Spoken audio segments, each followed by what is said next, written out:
Bismillahirrahmanirrahim. Alhamdulillahirabbil alamin. Wa bihi nasta'in ala umuri dunya waddin. Wassalatu wassalamu ala asyrafil anbiya wal mursalin sayyidina Muhammadin wa ala alihi wa sahbihi ajma'in. Qala al-musannif al-imam Abu Hamid al-Ghazali rahimahullah wa nafa'ana bi ulumihi fid dharain.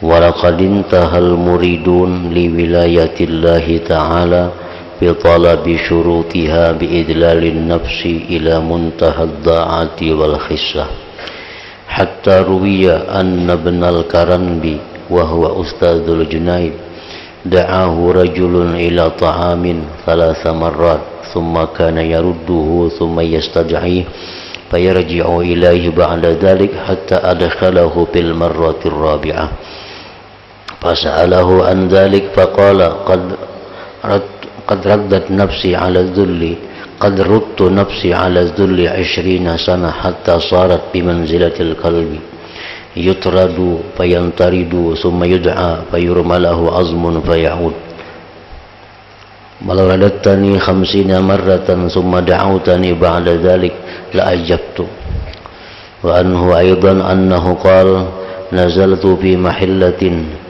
fa'uribtu fiha bis-salah fatashattata ala qalbi fadakhalatul hammam wa adaltu ila thiyabin fakhirah fasaraktuha wa labistuha thumma labistu murakka'ati fawqaha wa kharajtu wa ja'altu amshi qalilan falahikuni fanaza'u murakka'ati wa akhadhu thiyaba wa saffa'uni wa awja'uni darba fasirtu ba'da dhalika u'rafu bilisil hammam fasakanat nafsi ila akhirih. Makna kalam Imam Al-Ghazali rahimahullah wa nafa'ana bi ulumihi fid dharain amin. Sungguh telah sampai para murid untuk menjadi waliullah. Sungguh telah sampai para murid untuk menjadi waliullah ta'ala pada mencari syarat-syaratnya dengan merendahkan, menghinakan diri kepada kesudahan hina dan remeh.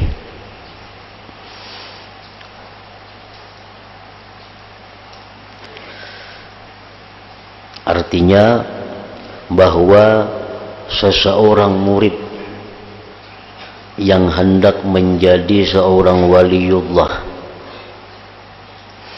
yang mana di antara syaratnya untuk menjadi waliullah itu terlebih dahulu menghinakan dirinya, merendahkan dirinya pada kesudahan hina dan remeh. Sehingga telah diriwayatkan bahwa Ibnul Karanbi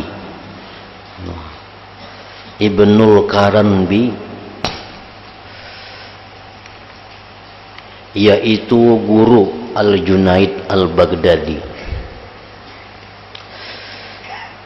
tentu sebelum jadi guru oleh Junaid. Artinya Ibnul Karanbi ini dalam perjalanan beliau menuju kewalian, beliau itu dahulunya waktu beliau menjadi seorang murid itu diundang makan oleh seseorang laki-laki sampai 3 kali, kemudian mengembalikannya, kemudian laki-laki itu mengajaknya lagi dan ia pun kembali lagi, sehingga masuklah pada yang keempat kalinya. Itu maksudnya Ibnul Karanbi ini sewaktu beliau menjalani jalan kewaliannya, beliau bersangatan dalam meremehkan diri sidin sendiri, dalam menghinakan diri sidin sendiri, sehingga pernah beliau 3 kali diundang orang makan. 1 kali diundang makan, begitu sampai di rumah orang diusir orang. Padahal mengundang itu sendiri orangnya yang mengusir. Yang kedua pulang dikiau pulang ke rumah itu, begitu parak sampai rumah diusir pulang. Yang ketiga dikiau orang pulang ke rumah, begitu sampai parak rumah diusir orang pulang. Sampai kali yang keempat diundang orang pulang ke rumah, hanya suruh orang masuk. Maka laki-laki itu bertanya kepada Ibnul Karandi tentang yang demikian.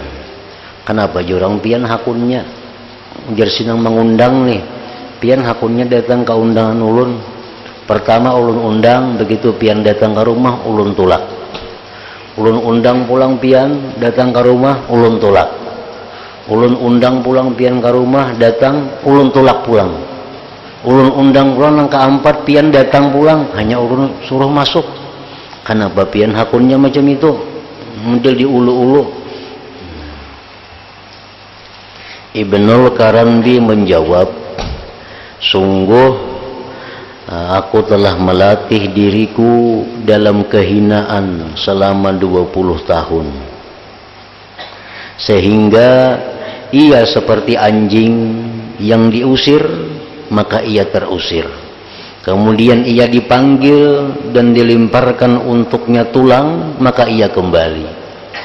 Dan jikalau kamu mengembalikan aku, mengusir aku sampai 50 kali, kemudian kamu ajak aku sesudah itu, niscaya saya perkenankan. Nah, ini artinya contoh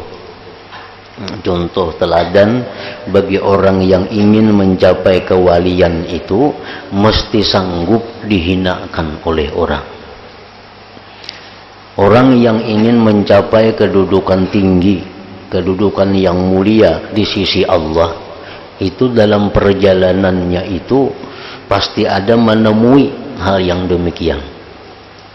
Nah, di mana dia sanggup menahan diri bagaimanapun orang merimihkan dia, sanggup menahan bagaimanapun orang menghinakan dia, karena mereka sudah menganggap diri mereka itu hina terlebih dahulu. Jadi andai kata dihina akan orang, mereka tentu kada akan merasa hina lagi. Nah, orang yang merasa hina itu orang yang merasa dirinya tinggi. Nah, orang yang merasa dirinya tinggi. Kalau orang yang merasa dirinya tinggi itu mudah merasa terhina, mudah merasa tersinggung, mudah merasa diremehkan. Karena inya menganggap dirinya itu ada kedudukan, dirinya itu ada harga diri. Padahal untuk menjadi kekasih Allah, seseorang itu harus menghilangkan harga dirinya itu, supaya dirinya itu jangan ada lagi berharga. Yang berharga itu hanya satu, adalah Allah Subhanahu wa Ta'ala. Selama kita menganggap ada selain Allah yang berharga, maka kita kada akan bisa mencapai kewalian itu. Apakah manusiakah, bendakah, barang apapun, hatta diri sendiri, bila masih kita anggap bahwa itu punya harga, kada akan bisa mencapai derajat wilayah, derajat kewalian. Nah, jadi dalam perjalanannya seorang itu menjadi waliullah, inya sudah pasti melalui jalan di mana dia itu dihinakan orang, di mana dia itu diremehkan orang. Bila mana dia sabar menghadapi demikian, nah dia akan mencapai, akan naik ke tingkatan yang berikutnya itu. Itu salah satu di antara 4 ujian, kan ada dikisahkan dulu. 4 ujian yang dijalani oleh seorang yang menuju waliullah itu. Ada pertama diuji dengan kemiskinan. Begitu dia masuk ke jalan menuju kewalian, menuju ma'rifatullah, dia bisa diuji dengan kemiskinan. Dulunya hidupnya nyaman, dulu hidupnya serba ada. Begitu masuk dalam jalan kewalian, hartanya habis, kebunnya habis, binatang ternaknya habis, perdagangannya bangkrut, semua bangkrut. Ini adalah ujian. Bila dia bisa menghadapi demikian, dia akan naik ke tingkatan berikutnya. Nah, tingkatan berikutnya apa? Dia bisa diuji dengan kekayaan. Ada orang yang dulunya miskin hidupnya susah sudah. Begitu ia hendak jadi wali, beramal amalan orang wali, belajar ilmu orang wali, diberi Allah rezeki yang berlimpah ruah. Nah, macam-macam diberi Allah rezeki kekayaan. Padahal dulu waktu belum hendak kayak itu miskin hidupnya. Nah, ini cobaan juga dari Allah. Apakah ia meneruskan perjalanannya ataukah ia terganggu dengan banyaknya harta benda yang diurusnya itu. Nah, termasuk juga pujian hinaan. Ini langkah berikutnya. Orang yang mencapai hendak jadi wali itu pasti melalui dihina orang, dipuji orang. Nah, dihina dulu, dicaci maki, dipadahkan orang apa itu ini. Bila inya kadang menghiraukan itu, kadang membalasi itu, nah dia akan naik lagi. Naik kemana? Ke derajat yang keempat, bisa pujian pulang. Sudah lawas dihina orang berapa tahun, diijik orang, dirimihkan orang, tapi nya sabar aja terus beribadah kepada Allah. Nah, diganti Tuhan lawan pujian. Seluruh alam hampirnya memujinya, membesarkan inya, memuliakan inya. Apakah inya senang dengan itu? Nah, bila inya melanggapi itu, menyenangi itu, maka dia akan terhenti sampai di situ. Jadi itu termasuk di antara syarat orang yang menjadi wali. Nang jenisnya itu malah disebut dengan salikin. Ini ada juga orang wali itu dari golongan majzubin. Nah, orang wali golongan majzubin ini orang wali nang kada ada sekolahnya. Inya beramal biasa aja, menuntut ilmu seadanya aja, kadang melalui latihan timbul jadi wali. Nah, ini ngarannya golongan majzubin. Nah, itu banyak juga itu. Cuma majzubin ini biasanya Allah berikan kepada orang-orang yang mempunyai keturunan wali. Nah, ini moyangnya kah bahari ada wali atau kuitannya kah wali. Karena anaknya itu bisa mengaji, kada mengaji, beramal kada beramal, timbul wali. Itu berkat doa orang tuanya. Nah, tapi yang lebih banyak, yang umumnya itu kewalian itu dicapai dengan suluk, dengan perjalanan tadi. Nah, melalui cobaan, melalui macam-macam halangan.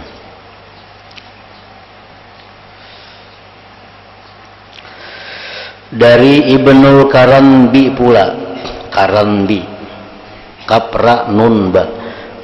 Dari Ibnul Karanbi pula bahwa ia berkata, saya bertempat tinggal di suatu tempat, maka saya terkenal di tempat itu sebagai orang saleh. Nah, beliau berdiam di situ, dipadahkan orang, dianggap orang sedinto orang yang saleh. Maka kacaulah pikiran hatiku. Dipadahkan orang saleh, aku ini terganggu. Karena datang orang berhilang, datang orang mencari. Dipadahkan orang saleh. Maka beliau masih dalam perjalanan, dalam suluk artinya. Kemudian ujar Zidin, saya masuk kamar mandi. Hammam itu pemandian orang banyak. Jadi hammam itu biasanya satu tempat yang didindingi dengan dinding, misal luasnya 10 kali 10 meter, ruangannya didinding dengan dinding. Nah, di situ ada WC, di situ ada kolam, tempat orang mandi. Nah, itu ngarannya hammam. Saya tengok di kamar-kamar mandi itu ada pakaian-pakaian yang megah, pakaian yang larang, yang mahal.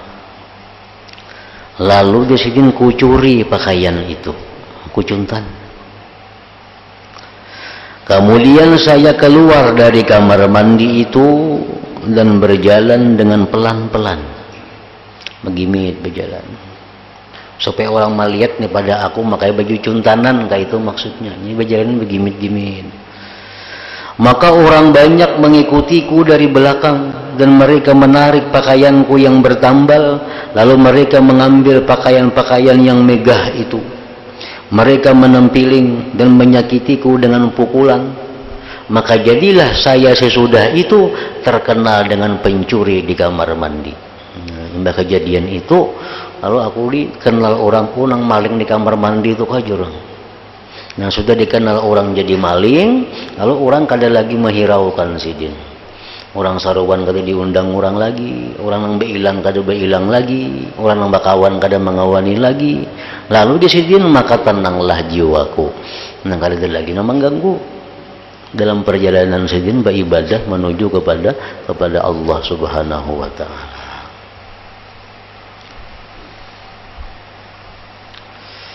Maka seperti itulah mereka melatih diri. Seperti itulah mereka melatih diri. Sehingga mereka diselamatkan oleh Allah dari memandang kepada makhluk. Sehingga mereka diselamatkan oleh Allah dari memandang kepada makhluk. Kemudian dilepaskan pula dari memandang kepada diri sendiri. Nah, makanya tadi kalau kita masih menganggap bahwa makhluk itu ada berharga, diri ini masih ada berharga, kada akan bisa mencapai wilayah itu. Allah itu hanya mengangkat walinya, orang-orang yang hanya mengakui Allah itu yang berharga. Allah hanya mengangkat walinya kepada orang-orang yang mengakui hanya Allah itu yang berharga. Nah, selain daripada Allah itu kada berharga, hatta dirinya sendiri. Nah, bila itu kada berharga, lalu inya kada bergantung lagi lawan itu, kada berharap lagi lawan itu, kada minta puji lagi lawan itu. Kita misal sembahyang di hadapan banyak kambing. Kambing itu berharga lah bagi kita untuk sembahyang kita. Bisakah kambing itu memuji amun kita baik sembahyang kita? Kada bisa. Bisakah kambing itu mencela amun sembahyang kita kada bagus? Kambing kada mencela. Nah, jadi anggaplah orang-orang itu seperti kambing. Jadi sembahyang kita walaupun di tengah manusia kada akan mempengaruhi keikhlasan kita artinya.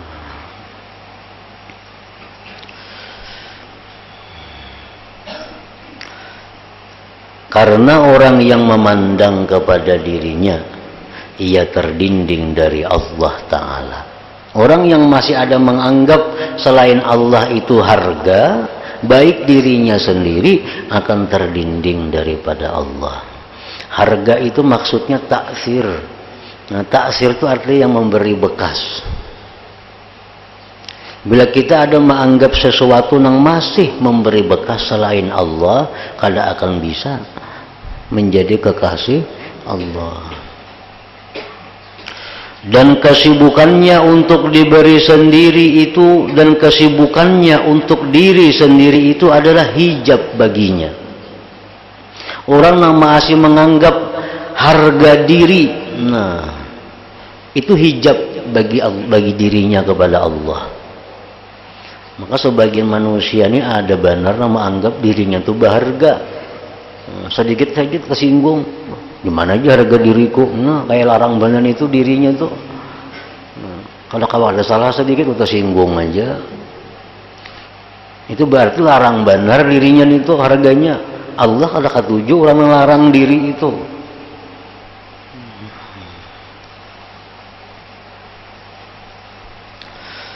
Maka tidak ada antara hati dan Allah itu penghalang yang jauh dan dinding yang menghalangi.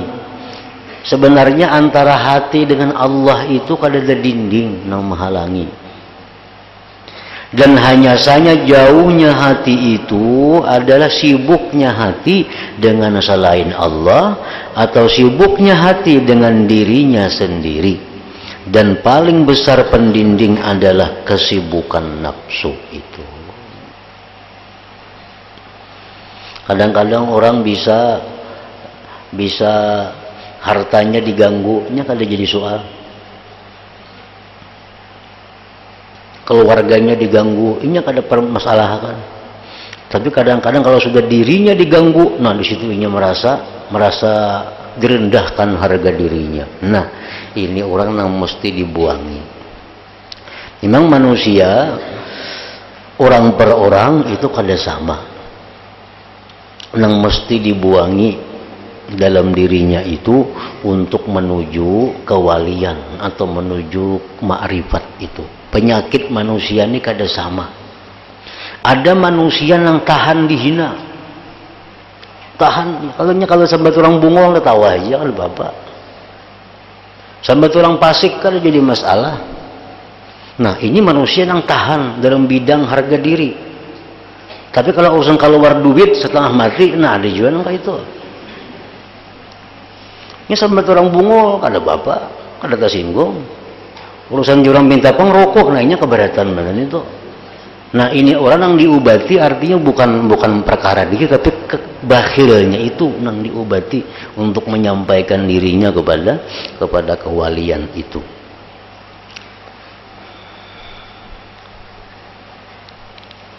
Jadi itu tergantung bisa inya sendiri yang merasakan itu, bisa guru pembimbingnya yang mengarahkannya. Jadi guru ikam urusan berlatih menghinakan diri, ikam kada perlu, ikam sudah bisa di situ menghinakan diri, ikam tahan aja sampai orang apa kada bapak.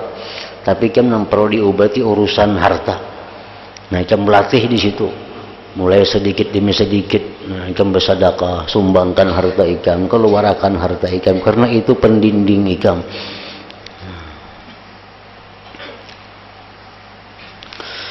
Oleh karena itulah telah diceritakan bahwa ada seorang laki-laki hadir yang tinggi kedudukannya dari orang-orang yang terpandang, dari penduduk negeri Bistam. Ia tidak pernah berpisah dari majelis Abu Yazid Al-Bistami atau Al-Bastami, membacanya Bistami atau Bastami, jangan Bustami. Jadi bi atau ba, karena dalam beberapa kitab ada yang mendabitkan bi kasril ba Bistami, ada yang bi fathil ba Bastami. Abu Yazid Bastami atau Abu Yazid Bistami. Abu Yazid Bustami itu salah.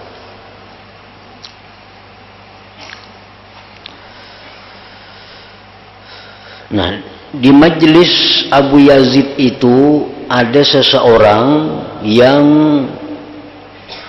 punya kedudukan tinggi, punya kehormatan yang tinggi, baik itu kekayaannya atau itu kedudukan pangkat jabatannya. Pokoknya orang ini dihormati. Orang ini dihormati. Nah, beliau itu hadir di majelis Abu Yazid Al-Bistami. Pada suatu hari ia berkata kepada Abu Yazid, "Saya, wahai Abu Yazid, semenjak 30 tahun berpuasa setahunan, tidak pernah berbuka kecuali hari-hari nang kada boleh puasa. Puasa aja sah, tiap hari puasa. Kecuali hari tasyrik yang kada puasa, hari raya. Saya melaksanakan salat malam dan tidak tidur.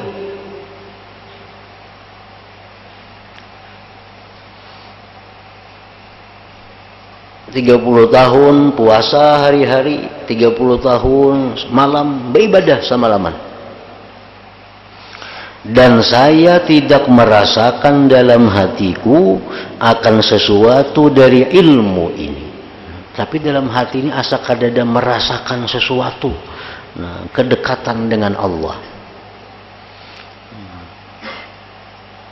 Artinya bahasa kitanya sudah beramal sekian puluh tahun, puasa tiap hari, sembahyang malam tiap hari, kenapa aku ini masih hatinya lawan Allah tuh merasa jauh?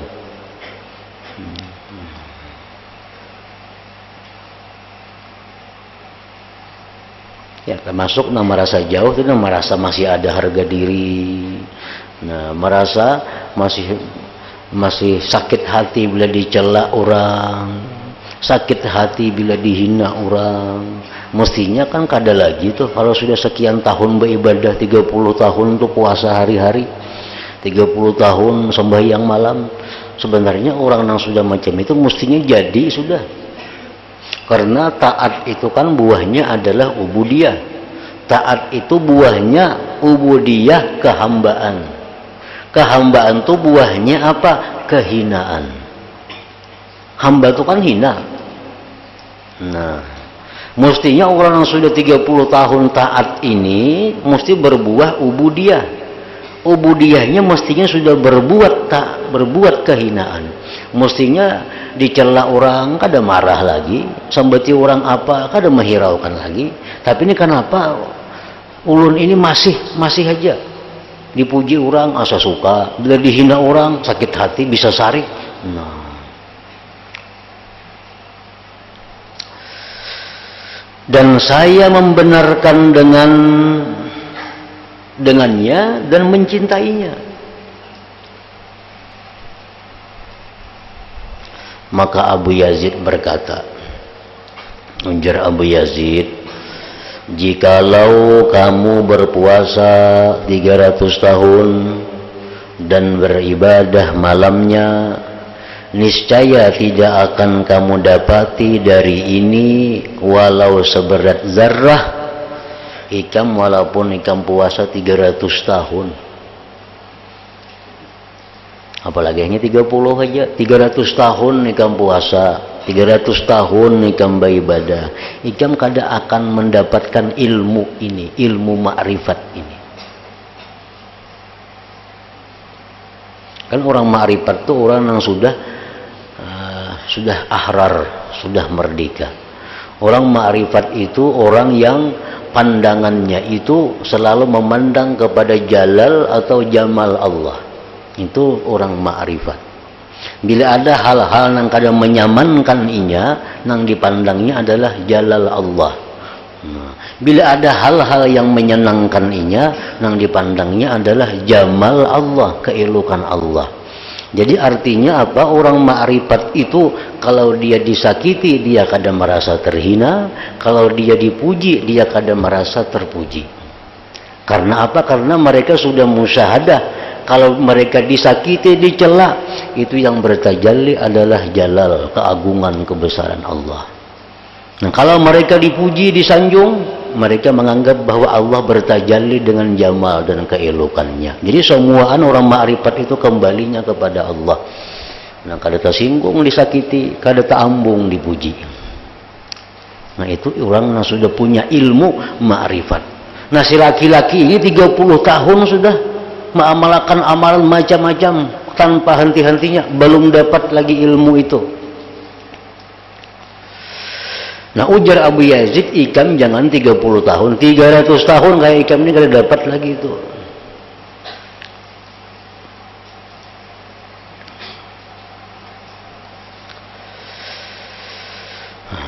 Niscaya tidak akan kamu dapati dari ini walau seberat zarrah, walaupun sedikit. Laki-laki itu bertanya, mengapa? Napa garang? Ngalihnya pang. Abu Yazid berkata, karena kamu terdinding oleh dirimu sendiri. Bukan orang lain yang mendinding, kada. Dirimu sendiri yang mendinding. Artinya apa? Ikam ini, jar Abu Yazid, ikam pemurah tuh bujur. Karena ikam sugih. Ikam penolong lawan orang, ikam bujur karena ikam mampu. Tapi sebuting ikam ini penyakitnya, ikam merasa bahwa diri ikam itu ada harga. Mudah tersinggung, mudah marah. Nah itu. Nah kalau ikam masih macam itu, ikam 300 tahun kada akan dapat ilmu ma'rifat itu.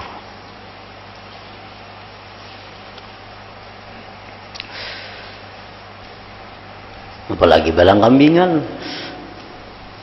Puasa banu kada, banu puasa yang malam banu bangun banu kada. Harga dirinya tinggi benar, nama ginnya. Ini tuh kalau ada harapan apa-apa.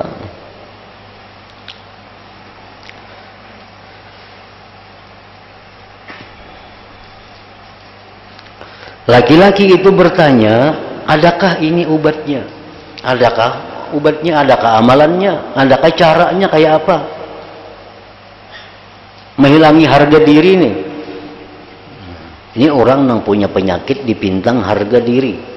Ini kada punya penyakit di pintang kikir, kada punya penyakit di pintang pemalar memberikan bantuan saran, kada punya penyakit dalam hal-hal lain. Penyakitnya orang ini tinggi hati.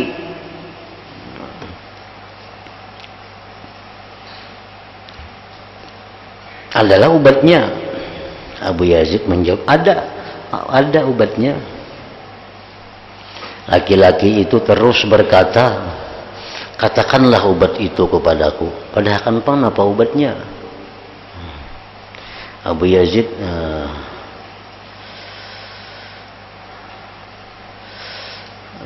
laki-laki terus berkata, katakanlah obat itu kepadaku sehingga saya mengamalkannya.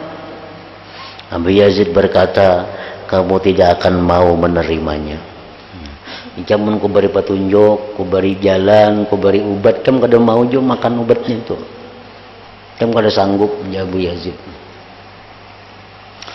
Laki-laki itu berkata, sebutkan kepadaku apa garam obatnya supaya bisa saya mengamalkannya. Abu Yazid berkata, jar Abu Yazid, obatnya pergilah sekarang ke tukang hias, cukurlah rambut dan janggutmu. Janggut tuh habis semua dibuangi, rambut ikan tuh gundul semua. Lepaskanlah pakaianmu ini, pakaian kebesaran itu jangan dipakai lagi, dan berpakaianlah dengan baju kurung panjang, cukup baju gamis biasa. Gantungkan di lehermu karung yang dipenuhi dengan buah jauz, dan kumpulkanlah anak-anak kecil di sekelilingmu, dan katakanlah kepada mereka, setiap orang yang mau menampilingku dengan satu kali tempilingan akan saya beri satu biji buah jauz ini. Kemudian masuklah kamu ke pasar dan kelilinglah pasar itu ke semuanya, dan katakan kepada orang-orang yang menyaksikan dan pada setiap orang yang mengenalmu, dan kamu dalam keadaan yang demikian itu. Kita akan keliling pasar, bertemuan orang tampiling pang aku keliling kubari sebiji. Temuan orang tampiling aku laki-laki kubari sebiji ini. Maka laki-laki itu berkata, subhanallah. Ini laki-laki tadi, subhanallah, kamu mengatakan kepadaku seperti ini wahai Abu Yazid, itu kan padahal obatnya. Subhanallah, menjadi laki-laki tadi. Abu Yazid berkata, ucapanmu subhanallah itu adalah syirik. Jika mengucap subhanallah itu syirik. Laki-laki itu bertanya, bagaimana bisa begitu? Subhanallah dipadakan syirik. Abu Yazid menjawab, karena kamu membesarkan dirimu, lalu kamu mensucikannya, dan kamu tidak mensucikan Tuhanmu. Masa kita tuh disambat orang penipu, padahal kita kada penipu. Kita sambat orang yang kada baik, lalu jadi kita subhanallah. Nah itu syirik itu, karena kita menganggap diri kita suci daripada itu, bukan mensucikan Allah, kada maksudnya. Nah itu hati-hati benar itu. Dibadakan Abu Yazid amalan-amalan kayak gini, kan belikan mengamalkan itu kan kawa jadi wali. Subhanallah, artinya kada pantas aku macam itu. Nah kada cucuk aku macam itu. Abu Yazid menjawab, karena kamu membesarkan dirimu lalu kamu mensucikannya. dan kamu tidak mensucikan Tuhanmu. Kalau orang madahkan Tuhan itu zalim, subhanallah. Nah itu akur. Wah Tuhan kalau kayak ini kada bijaksana, subhanallah. Itu bujur aja. Kita mensucikan Tuhan dari sifat kekurangan. Wah kalau Tuhan macam ini kada adil, subhanallah. Jar kita nang mendengar nih. Nah itu berpahala kita. Jadi kalau dipadahkan orang, orang ikam ini penipu, subhanallah, sirik nih tuh. Sirik. Laki-laki itu berkata kepada Abu Yazid, laki-laki itu, perintahmu ini tidak bisa saya kerjakan. Kada sanggup ulun ka itu guru kada mampu. Ada tahan. Akan tetapi tunjukkan kepadaku perintah yang lain. Amalan lain pun ada hal lain pada itu, nang nyaman sedikit. Abu Yazid berkata, amalan lain itu ya Abu Yazid ada banyak. Tapi mulailah dari itu. Itu mulai dulu. Karena mbak itu punya kaji amalannya lagi. Mulailah dengan yang ini.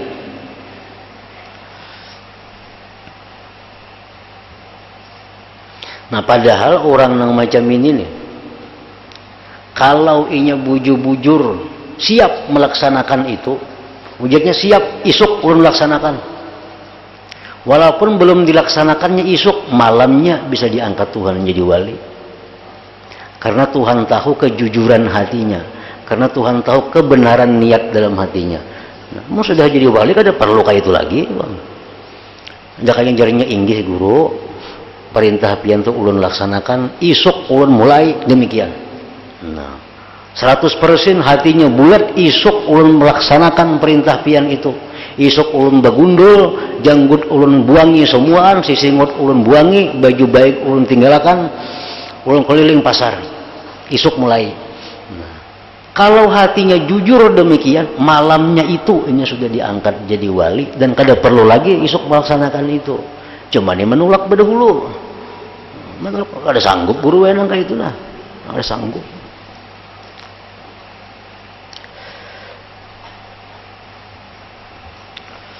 Laki-laki itu berkata,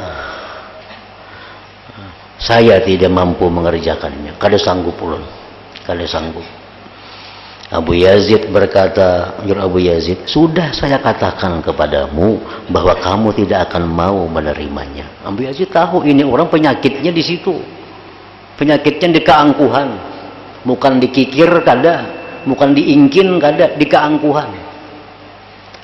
Nah sakit itu mana angkuh, mana tinggi-tinggi hati, bro, maginnya lagi ini banyak yang diobati. Kikir ada, angkuh ada, semuaan ada. Ini kikir sudah kada ada lagi, cuma ada sebutin lagi penyakit keangkuhan itu.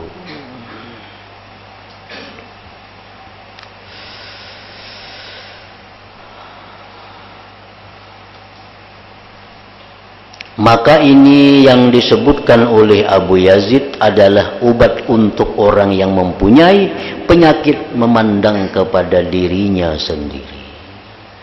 Dan orang yang mempunyai penyakit memandang manusia kepadanya,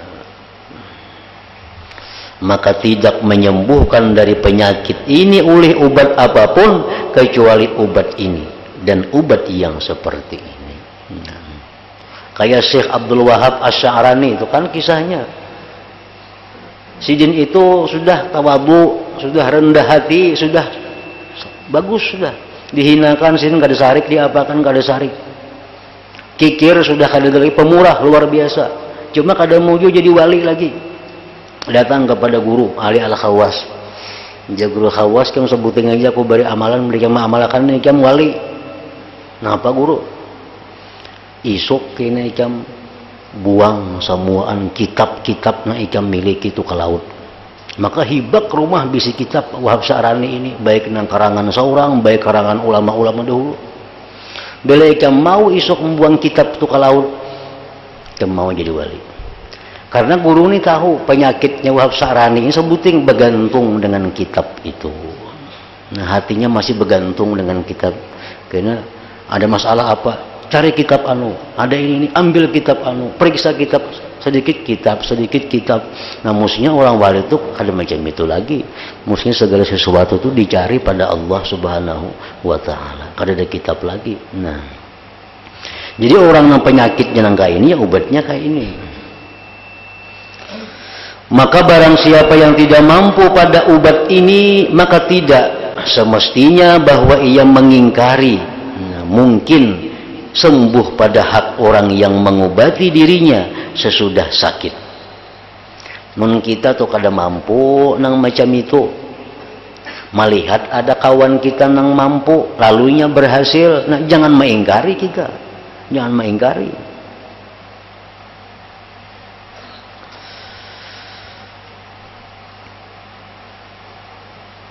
Atau orang yang tidak mempunyai penyakit sama sekali seperti penyakit ini. Banyak juga orang-orang yang hendak jadi wali itu orang yang kada ada penyakit. Begitu dia beramal 2-3 bulan sudah selesai. Orangnya pemurah, orangnya rendah hati, orangnya baik, orangnya itu. Begitu dia masuk ke jalan Allah, kada terlalu sulit yang dihadapinya. Maka sekurang-kurang derajat sihat adalah percaya dengan mungkinnya sihat. Itu sekurang-kurang derajat sihat, percaya dengan mungkinnya sihat. Orang sudah menganggap kada bakal sihat lagi tuh. Tapi kalau ini masih menganggap ada harapan sihat, nah itu mulai sihat sudah. Kalau orang menganggap bahwa percaya dengan sihat, nah itu sudah mulai sihat. Maka celakalah bagi orang yang tidak memperoleh kadar yang sedikit ini. Nah, jadi artinya kalau kita kada mampu melaksanakan itu, maka kita percayalah kepada orang-orang yang mampu melaksanakan itu. Jangan mengingkari. Nah, ingat situ. Maka ini adalah perkara-perkara yang jelas dan terang dalam syara'.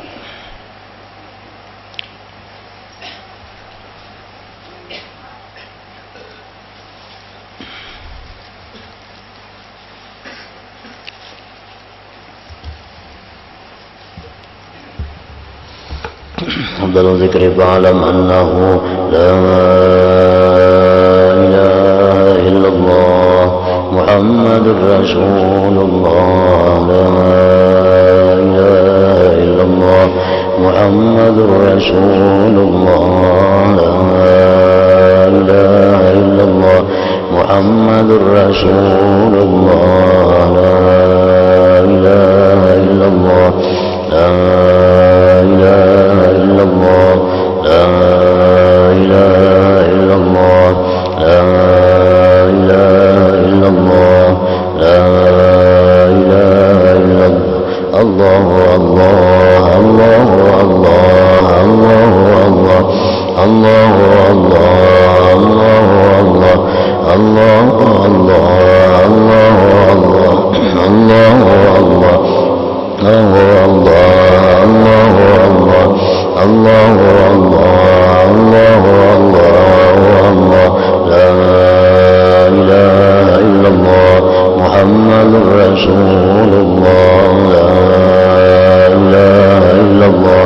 محمد رسول الله لا إله إلا الله محمد رسول الله لا إله إلا الله الفاتحة. إياك نعبد وإياك نستعين اهدنا الصراط المستقيم صراط الذين أنعمت عليهم غير المغضوب عليهم ولا الضالين. فيا أيها الراجون منه شفاعة صلوا عليه وسلموا تسليما. اللهم صل وسلم على